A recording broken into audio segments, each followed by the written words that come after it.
Right. So, welcome back to Racial and Ethnic Minorities for this week, January, I believe it'll be the 17th through the 21st, aiming on January 21st.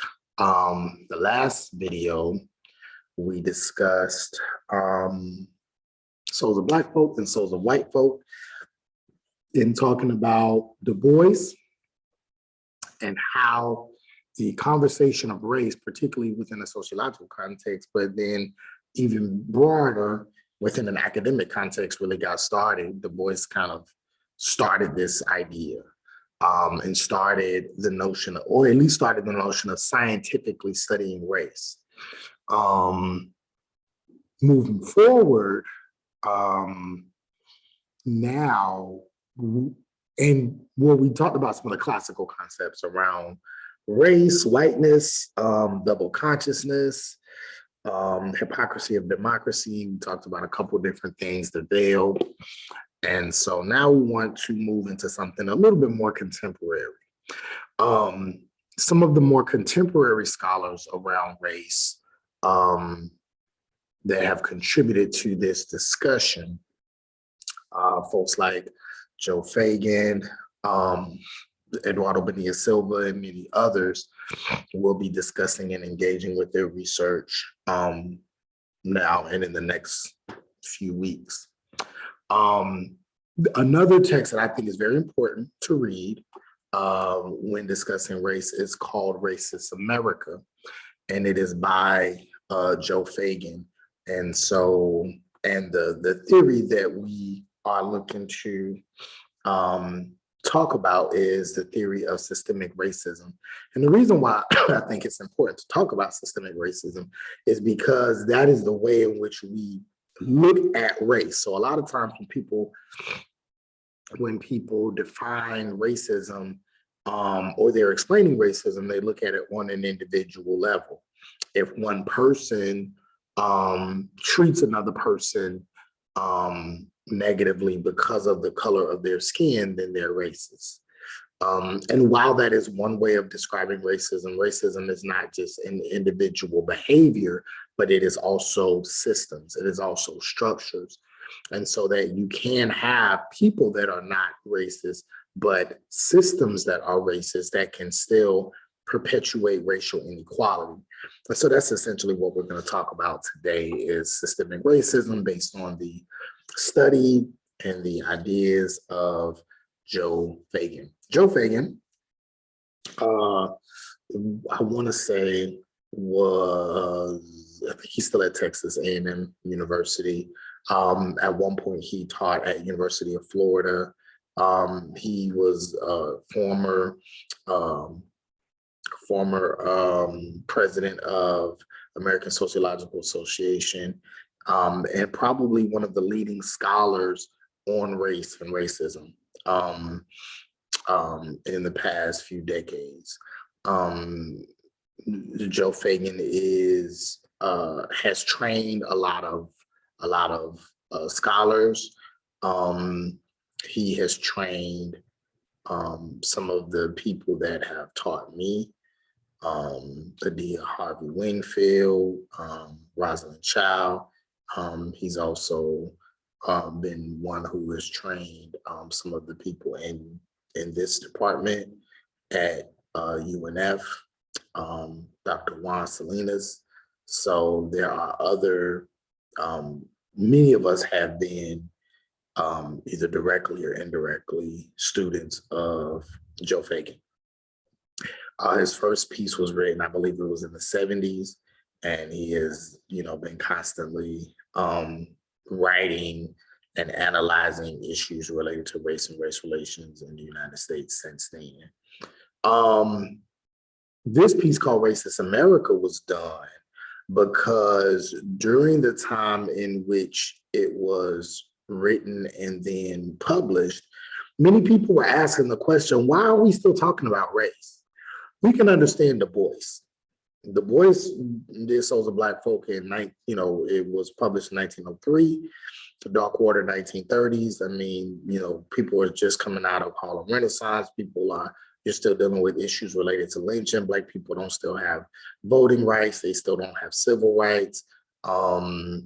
You know, we can understand 1930, 1995, 1998, 1999, 2000. Why are we still talking about race? It's way past the civil rights movement, right? Dr. King and the movement of the 60s and Malcolm X and Medgar Evers and Angela Davis and many others have already fought for these things.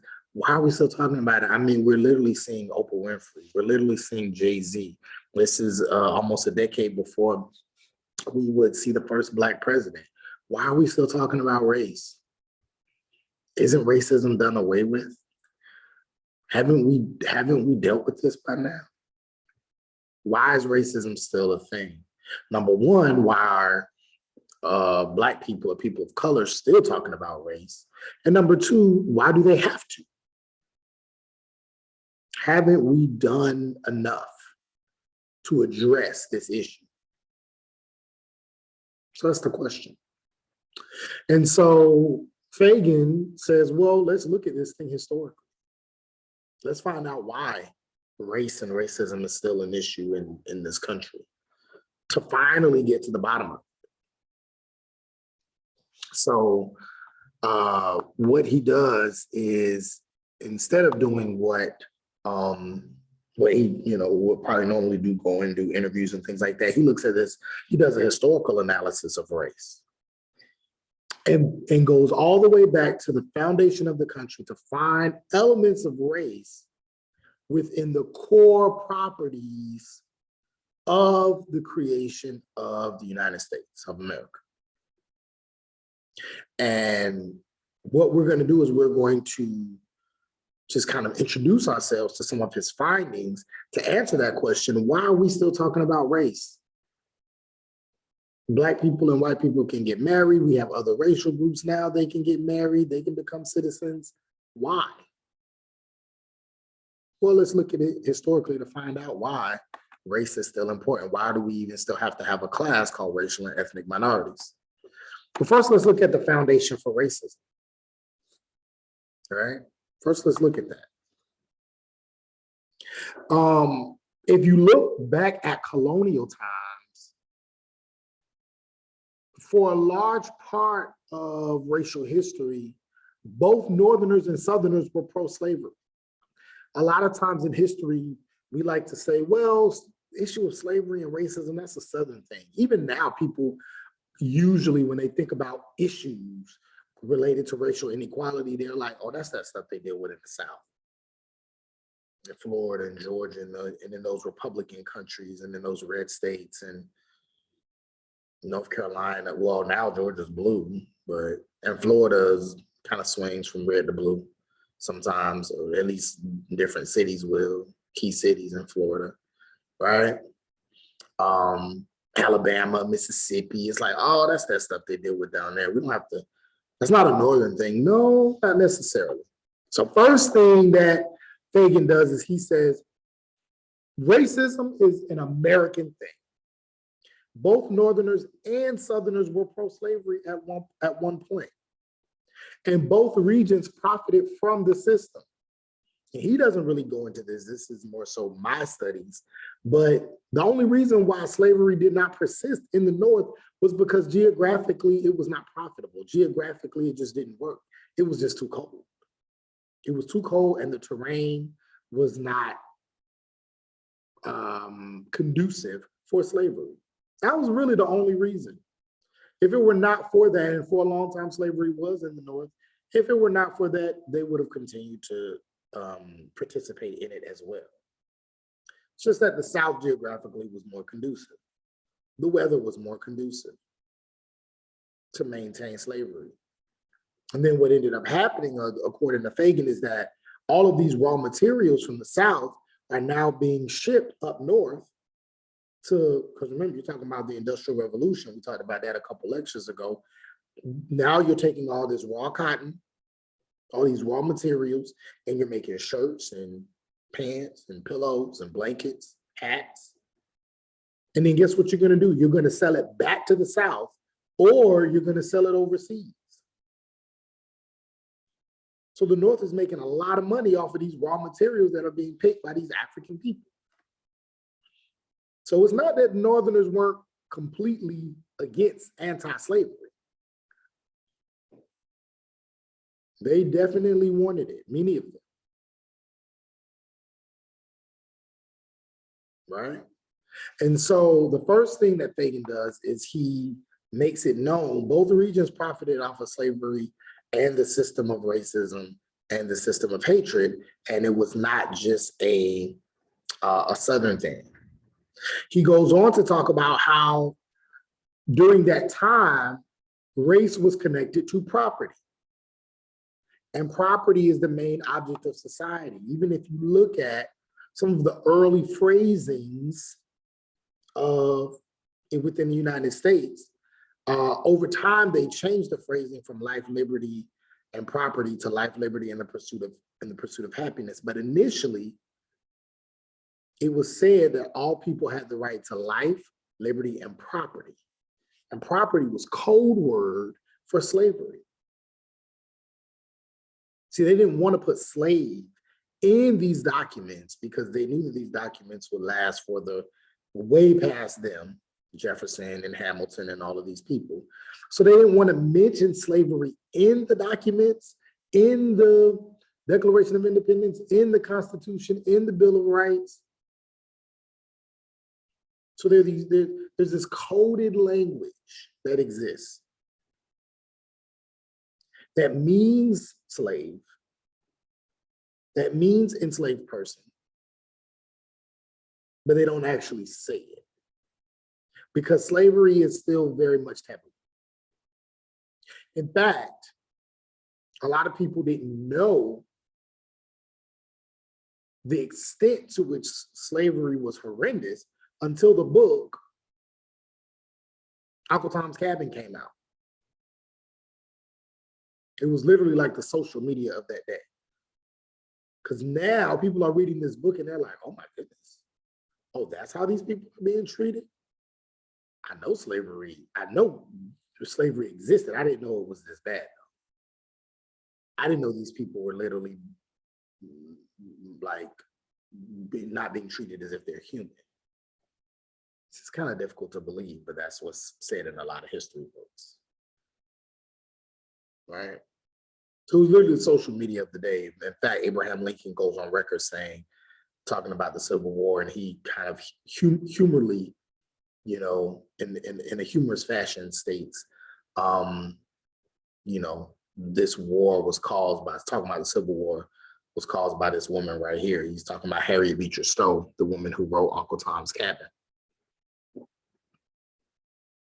So he's kind of like, she the one started this war, right? But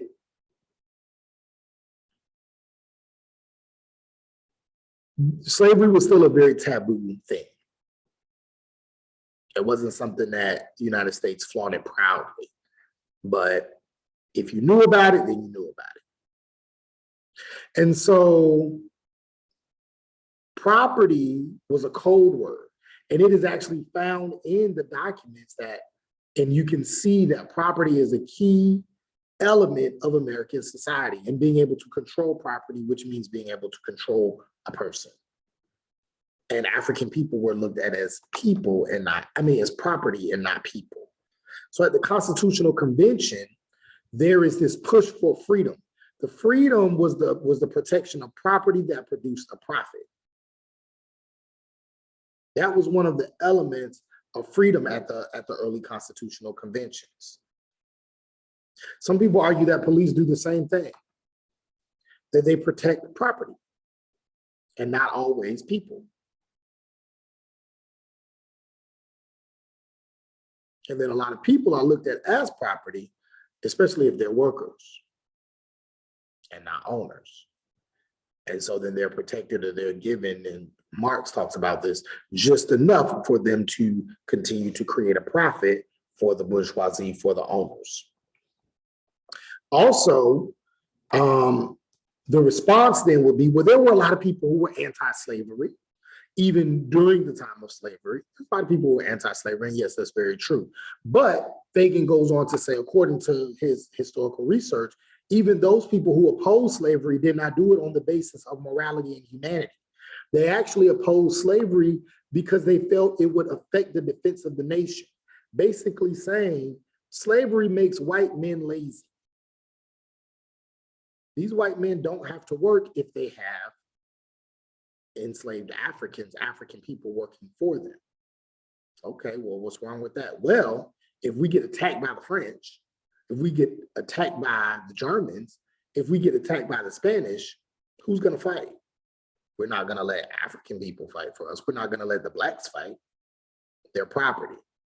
And if we let them fight, then that means we have to treat them and respect them as defenders of our nation. That means we can't treat them this way after they get done fighting for us. So the only people that can fight for us are white men. But if they're not prepared to fight because they're so lazy, they've gotten fat, they've gotten lazy because people are working for them, they won't be able to defend this nation. So we may want to reconsider slavery, not because we want to give Black people freedom or because of the moral reasons, but because it's not good for white men. And so this is what Fagan finds in a lot of his research. The idea of racism or the idea of anti-racism is not as prevalent in early documents as we might think. And even anti-racism was steeped in white-centeredness. And then he also argues that within these early documents, you see that there's a justification for oppression on all fronts. It was based on natural law. There was this idea, and this again goes to what Fredrickson talks about in Short History of Race. There's this justification for the enslavement of African people. Why? They are naturally second-class citizens. They are naturally subordinate to white people. There is also this justification for the genocide of Native Americans and subordination of women based on what was called, and you probably seen or heard about this in your history books, manifest destiny. God has blessed, and this is what Weber talks about in the Protestant ethics, God has blessed white people. God has blessed Europeans. It is within God's will for white people, for Europeans to expand, to grow, to become rich, to become wealthy, to spread his word, to spread his teachings, to spread what is right and what is good. And the people that are able to do this are white people. So it is necessary for them to be in positions of power, in positions of superiority. And anything we can do to continue to make that happen, we must do. Why? Because it is the natural way of things. It is the natural law. It is the way God intended. And so even again, if we go to anti-Black racism, what Fagan argues is that essentially what he's arguing in this section is that the foundation for this democracy is anti-Black racism. He says 10, and this is actually the argument for the whole book. He says 10 US presidents, the founder of American psychiatry, the founder of the Quakers, one of the earliest liberal religious organizations in the country, all of these people owned or participated in the ownership of Black Americans at some point.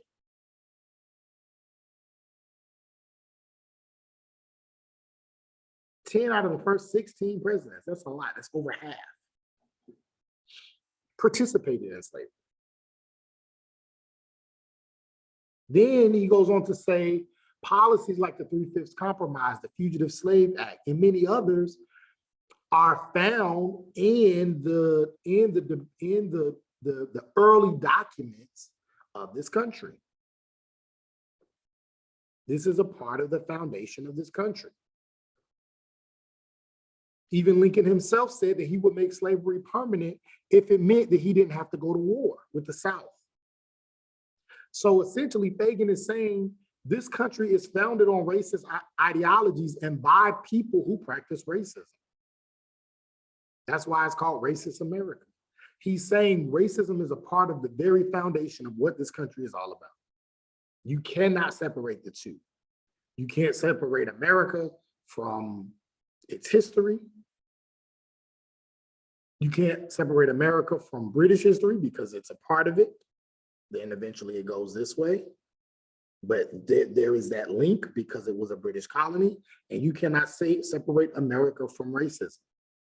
It's a part of the makeup of this country, and he proves it by going into the documents, by showing you policies, by if you were to go to Washington, D.C. and look at some of the original papers of the United States, you will see these documents that say Black people are 3/5 of human beings, and using that to justify why they can only send a certain amount of people to Congress in the South.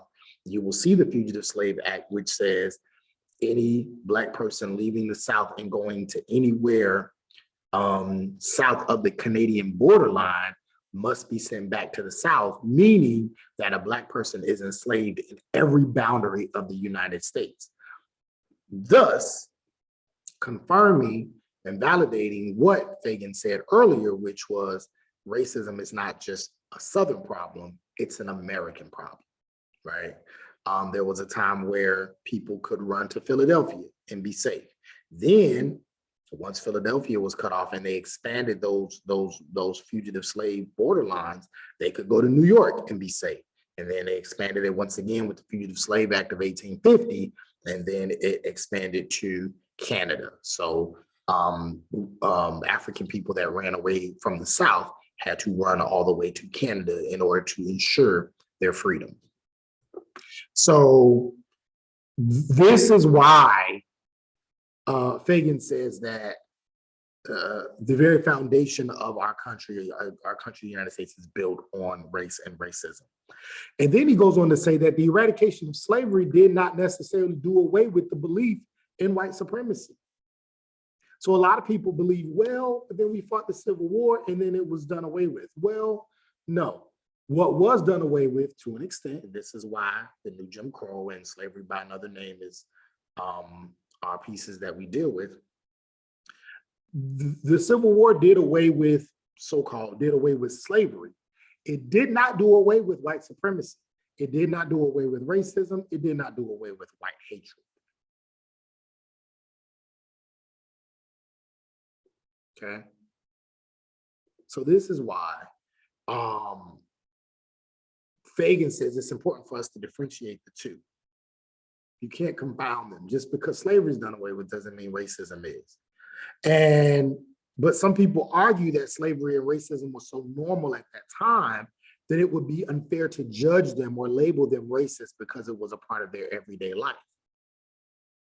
And that's an interesting question to pose to you. Do you think that early people, particularly white people, your George Washingtons, your Thomas Jeffersons, and these are just the big names. We're not even talking about your regular farmers. Should they be blamed for having negative thoughts about Black folks, for participating in slavery? It was everywhere. It would be like participating in social media. It was everywhere. Some people may say they didn't even realize they were doing anything wrong because they were raised in this. Everybody did it. So maybe they shouldn't have to take responsibility for these actions because it was such a part of their everyday life.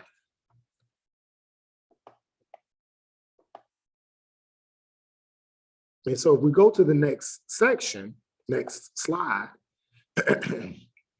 we see that while that may be true to some degree, I tend to believe that if you're smart enough to start your own country and fight one of the most powerful countries in the world to establish your own country, your own democracy, your own institutions, your own way of life, I think a person is smart enough to say whether it's right or wrong to chain and work and rape and kill another group of people. So It's difficult for me to think that that didn't cross their mind. But if we want to, just, um, just to play devil's advocate, okay, let's say we wanted to say, well, these people were, inculcated and they, this is a part of their culture. Okay, some people may say we should give them the benefit of the doubt. Well, that's not necessarily what Fagan is arguing when it comes to systemic racism, because while yes, all the people who participated in slavery, all the people who participated in the early years of Jim Crow, they're dead now. We're not necessarily talking about individual behaviors. We're talking about what racism, what Fagan says is systemic racism. The problem is not racist words or thoughts. In fact, most people of color probably don't care what you think about them or what you say in your private time about them. That doesn't matter as much as what can actually be done to them on a structural level. It is systems and it is structures that keep people of color in a position of inferiority. This is systemic racism. And so when we talk about systemic racism, we're talking about the diverse assortment of practices that exist that create the unjustly gained economic and political power of white people, the continuing resource of inequalities, and the white racist ideologies, the attitudes and institutions created to preserve white advantages and power. So essentially, the practices that have happened that have allowed for white people to have economic power over people of color. When you're talking about the accessing and bequeathing of wealth over generations, when you're talking about people who have maintained their family wealth that can date all the way back to slavery. So slavery was a wealth producing institution for white people and a wealth depleting institution for Black people. When you're talking about political power of whites, where for a long time, and we talked about this already, white people were gaining and maintaining political power because they were the only ones that could vote, white men particularly, and then not until 1965 could Black people vote. So that means that all of those politicians who gained power, they all gained power unjustly because everybody could not vote. And we can even make a claim now that it's still that way because people who are former felons or people who were formerly incarcerated are not allowed to, many of them still can't vote. But all of this economic and political power of white people have been unjustly gained because there were rules and policies and vigilantes that did not allow for everyone to have the same access to voting, to jobs, to wealth building. And then the continuing resource of inequality. So continuing this through the new Jim Crow, through educational segregation, through residential segregation. All of those things that you saw in the video. It's how these resources continue, how these unequal resources continue. And then the white racist ideologies and the ideas, the attitudes that are embodied by white people who may or may not be in power, but who will be in power, and then become senators, become congressmen, become presidents, become leaders. And then they lead institutions with these racist ideologies and behaviors that continue to preserve white advantage and power. And this is how the system continues. So essentially, what systemic racism is saying is that it's not just about how people act on an individual level, it's how structures continue to preserve white advantage. And see, if we go back to slavery, many white people even at that time, disagreed with slavery and the slave trade, but most white people still participated in it or participated in the slave trade.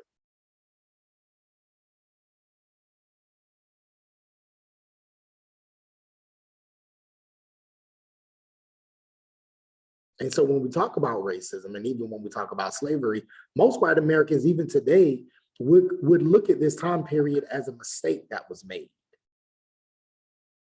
This was one of America's longest sins. This was a mistake. We should not have done this. And they look at it as a sin, as a mistake, but not as the country's foundation, not as a building block for why America and how America is as powerful as it is today.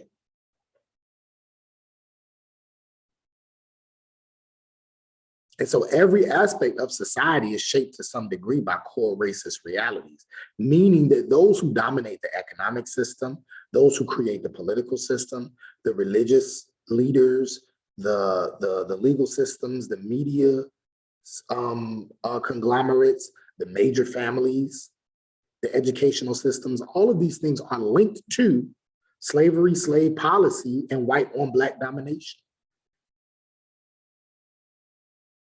Whether you're talking about Plessy versus Ferguson or Brown v. Board,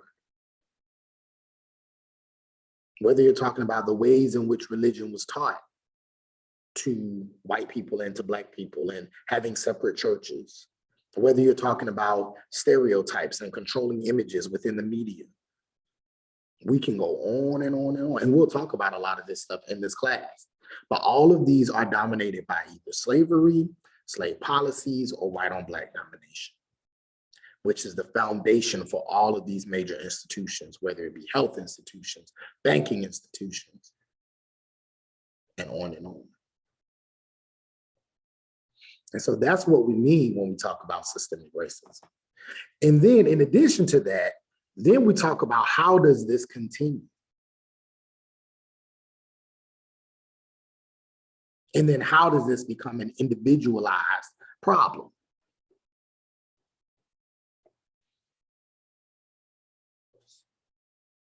And then to look at that is to look at, well, how does this get started in the first place?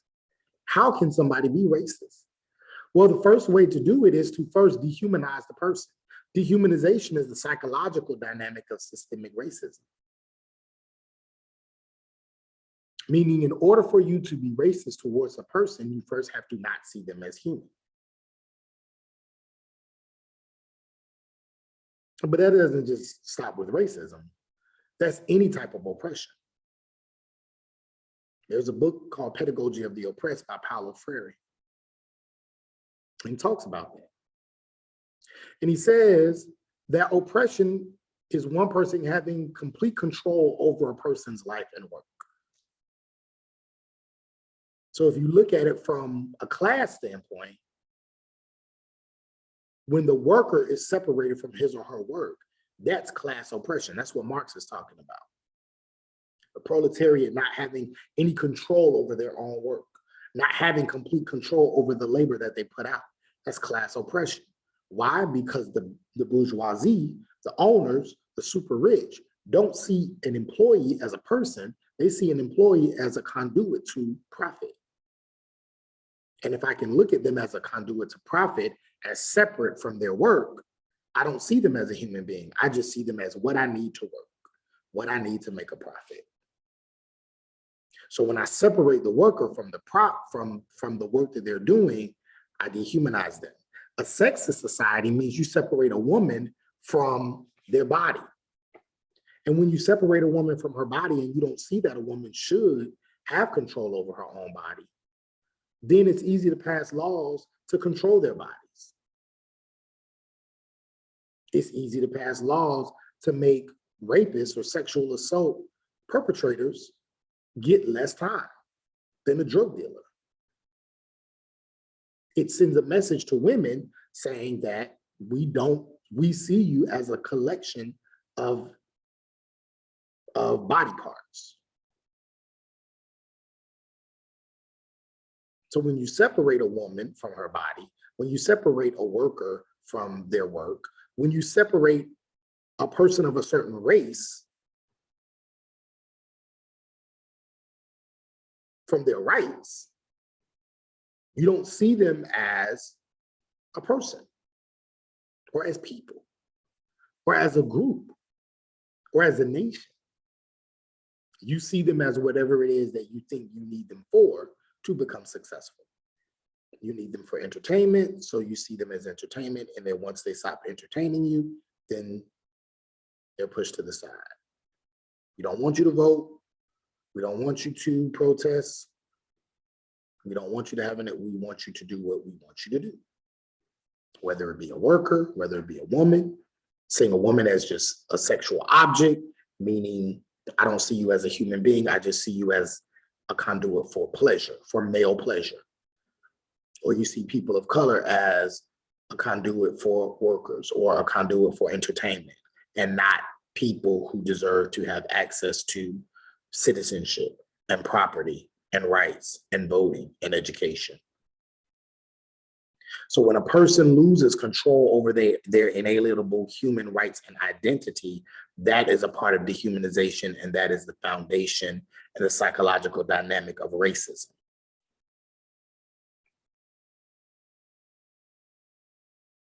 See, when we think about biological racism, which we'll talk more about when we talk about colorblind racism and Eduardo Bonilla Silva's work, Racism Without Racists, biological racism says that all men are created equal, but these are not considered men. They're not considered human. So when you fail to see the humanity in someone, it becomes easy to overlook unfair immigration laws. It becomes easy to overlook police brutality. It becomes easy to overlook poor housing in schools or lynching or other racialized social problems because you're not seeing a human being, you're seeing property.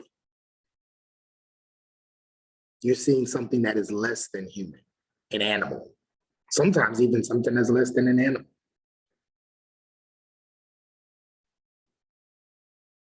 That is why dehumanization is a psychological dynamic of systemic racism. And so if we go down to the last slide, Fagan talks about, so then what are the effects of this racist foundation? Some of the effects are, number one, the system of slavery stimulated the economy. See, some people say, well, we can't blame white people in 2021 for what was done in 1821. It's not their fault. They didn't live during slavery. They didn't live during segregation. They didn't live during the Native American genocide. Is it the problem of the white people in this class? Should we hate white people now for what was done in the past? It's not about that. It's not about hating anybody. There is no room for hatred, and at least for me, I don't teach hatred at all. I think many of your professors would agree. Many people who are writing these books would agree. There's not a teaching of hatred or a teaching of blame. There's an understanding of history and understanding the effects. Why do we have to talk about slavery and racism? Because the effects of it can still be felt today. It's about acknowledging a system of racism and white supremacy that has led to US privilege, that has led to white privileges and current ideas about racism.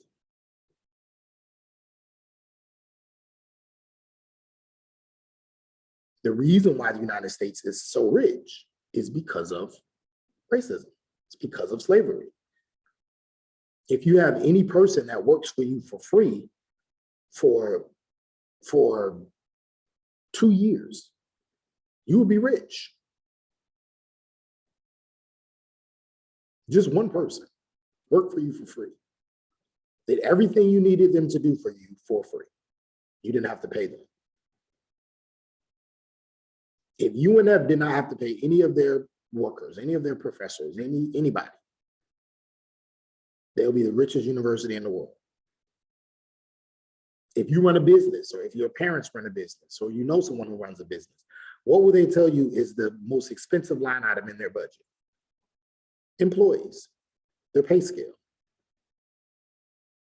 We have to pay the people who work for us. That's the most expensive line item. They're not going to work if they're not getting paid. So you have to pay these people. But if you don't, and you get to profit everything that you were going to pay, well, you'll be rich in no time. Now imagine doing that for 200 and something years with 1 million, well, probably way more than 1 million people, but with 1 million people, you can't help but be the richest country in the world. So slavery stimulated the economy. China is actually the richest country in the world without slavery. But because the US has so many institutions, so much business, so banks, just everything that was started with slave labor, slave money, and slave resources, this continues to be the richest country in the world. Also, the effects of a racist foundation stimulated generational personal wealth. There's a book called The Hidden Cost of Being African American.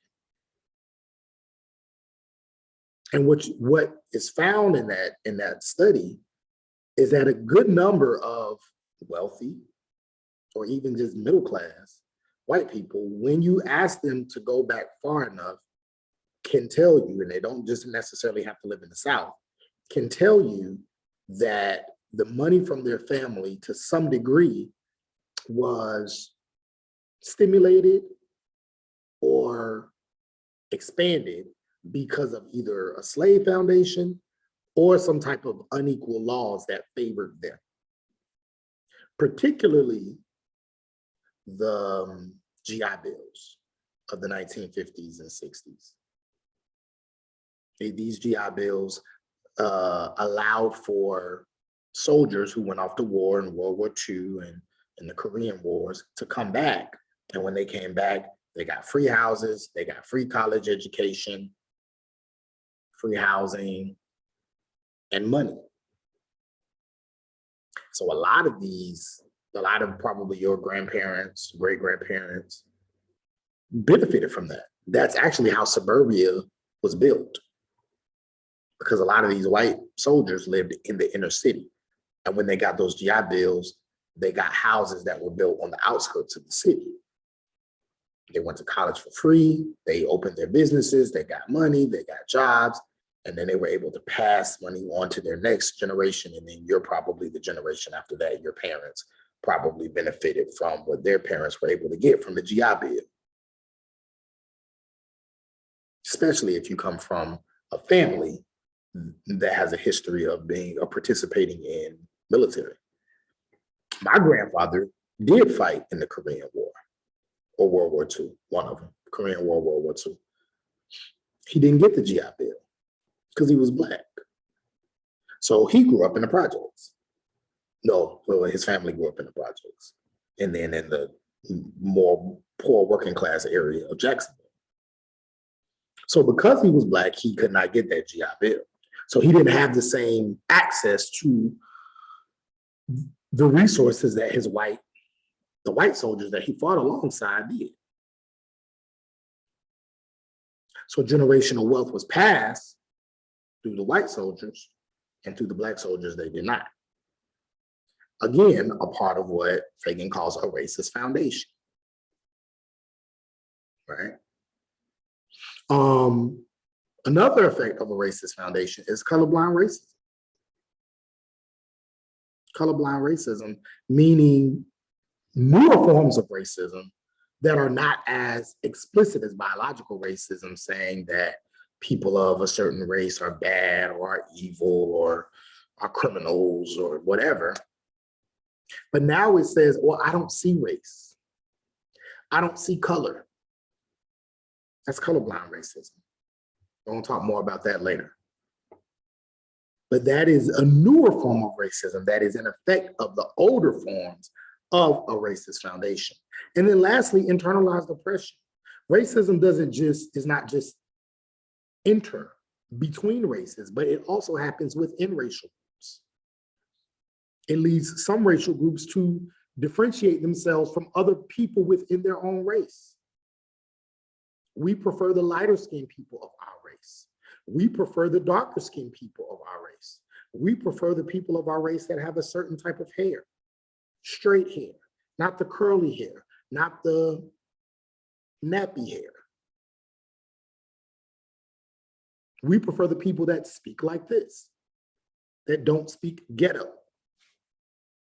All of these are examples of internalized oppression, taking on these racist ideas that were put on by the outside groups, the dominant groups, and then repurposing, reinventing, reusing these ideas among each other to participate in what does Patillo call it? Oh, I forgot. Secondary marginalization.